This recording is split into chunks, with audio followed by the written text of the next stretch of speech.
Alleluia, Christ is risen. The Lord is risen indeed. Alleluia. Please be seated.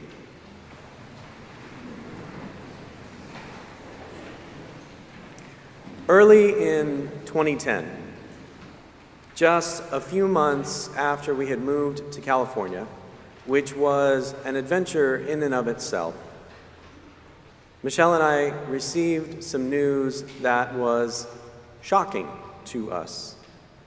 We found out that Michelle was pregnant. We had already undertaken a lot in the span of just a few months. We had got a little condo there in Orange County that we had started remodeling. We were adjusting to new life and a new job and a new city, trying to meet new people and make new friends. But this news changed everything, because suddenly none of that other stuff seemed so important, and also there was now so much to do. We painted our second bedroom that we had in our condo a nice shade of like pale green. The grandparents chipped in and helped us to get a crib, but it was one that didn't come pre-assembled. So they weren't there for the part when we spent hours sitting on the floor in frustration trying to put that stupid thing together. The remodeling projects that we had started suddenly kicked into high gear because there was no way that our precious little baby was going to come home and live in a dusty construction zone. We signed up for the childbirth class and the new parent class. We did all the things that we could do to get ready and to be ready for this wonderful new arrival. But it wasn't all easy. In fact, at moments it was quite hard. It was a rough pregnancy for Michelle, and she was often too sick and too weak to just make it through the day, and we spent several days in the hospital with her hooked up to an IV just so that she could try to stay close to healthy. But all of that work, all of that stress, all of that preparation, all of that anxiety, we believed that it was worth it, because this new thing that was about to happen to us meant everything. It was a dream that we held close to our heart, and we believed that it was worth investing in. And this is a familiar story for any of us who have ever started out in pursuit of some new dream. When you start a new job, you know that even though it's your dream job, you don't just get to put your feet up on the desk and wait for the money and the accolades to roll in. You have to show up and you have to do the work. When you move into a new place, the work of making it a home doesn't just happen magically. The boxes don't unpack themselves, the walls don't paint themselves, the pictures don't hang themselves.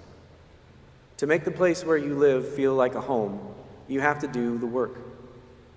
And we all know this to be true. When you dream of something and it is within your grasp, it's up to you to do the work to make the thing happen. So this is all nice, but why am I sharing this with you on Easter Sunday of all days? Because as I've been thinking about the meaning of Easter this year, I have been reflecting on a much bigger project: God's dream for humanity. You heard me right. I did say that God does in fact have a dream.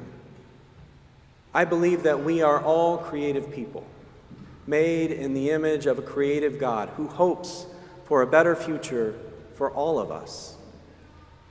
In fact, we heard a little bit about God's dream for that new future reality in our reading from the prophet Isaiah this morning.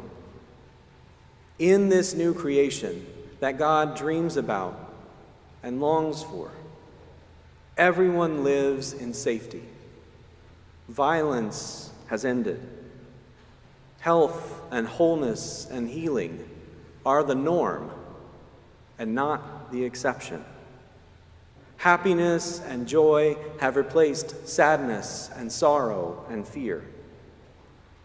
This is God's dream for the future of creation, a world that is full of love, peace, restoration, hope, and healing.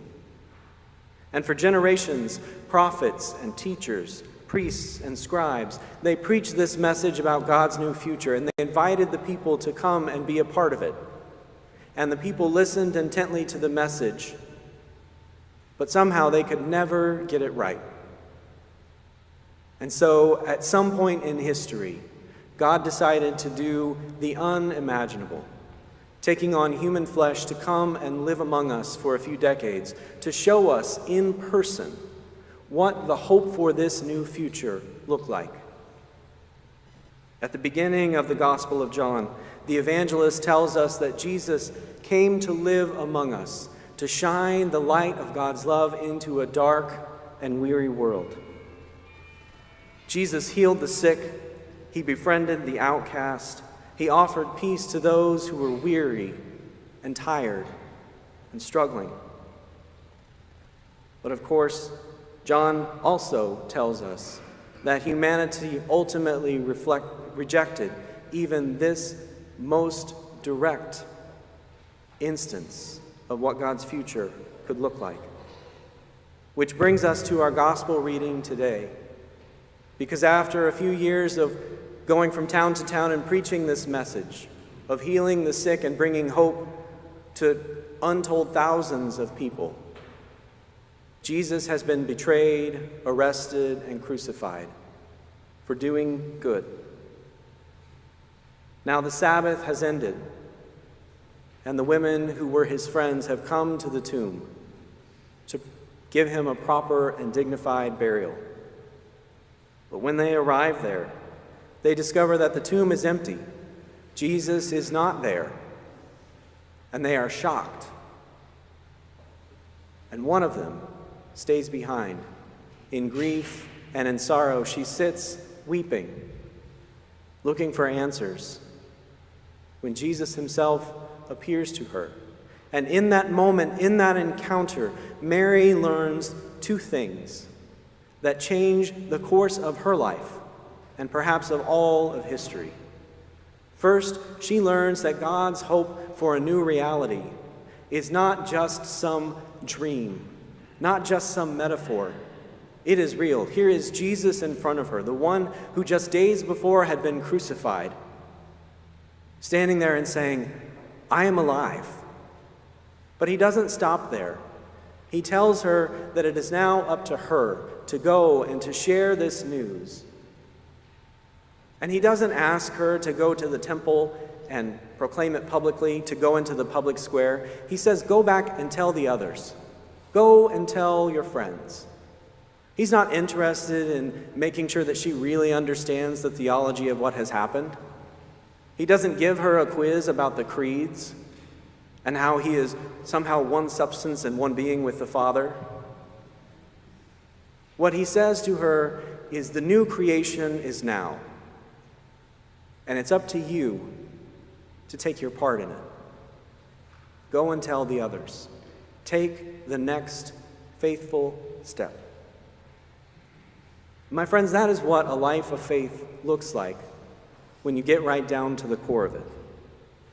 Because we gather here week after week, year after year, we hear the stories about Jesus' birth, about his resurrection, and we say, yes, I can believe in these stories. There is a truth in them that speaks to me. But it is more than just those reflections we have on holidays. It is more than reciting creeds. It is more than having the right theology and believing all the right things. A life of faith means looking always for that next faithful step. And Christ comes to us today with the same request that he made to Mary on that first Easter morning 2,000 years ago. Go and tell. Do what you can. Take the next faithful step. The late Archbishop Desmond Tutu, in his book God Has a Dream, writes this: God works through history to realize God's dream. God makes the proposal to each of us and hopes that our response will move his dream forward. But if we don't, God does not abandon the goal. He does not abandon the dream. God adjusts the methods to accommodate the detour, but we are going to come back on the main road and eventually arrive at God's destination. The sooner we are able to hear God's voice and to see with the eyes of the heart, the sooner God's dream of peace and harmony, of brotherly and sisterly love will come to pass. So my friends, my question for you on this Easter morning is this: what is God's voice saying to you today? What part are you being asked to play in making God's dream for a new reality, the present reality? Faith means love being put into action. It is not so different from the work that we do to prepare for an unborn baby, a child that we have never seen, but that we are so full of hope. We are brimming with expectation and the joy of new life. We have an opportunity today to testify to that new future and that new life among us. We testify to that new future when we volunteer to mentor a student in the Challenge Foundation at our day school, being a role model and a friend and a confidant for them, giving them a safe place to land. We testify to that new future when we bring hope and dignity to justice-impacted women and their families. In fact, after this service today, you will have an opportunity, if you want, to sign up to get a backpack full of school supplies for a kid whose mom or dad is in prison, and otherwise they might not have the resources to get the school supplies that they need to start next school year. We testify to this when we welcome someone into this community who is lonely or isolated or struggling, feeling like they have no friends and no hope. And we put our arm around them and say, there is a place for you here. There is a place where you belong. We testify to this new life when we respect the dignity of everyone by collecting food and clothing and hygiene supplies to make sure that no one in our community is without. My friends, God has a dream for the world, not as it is now, but as it could be. Full of new life, full of new possibility. And all God asks of us today is to take the next faithful step, to make that dream of a new creation reality. Amen.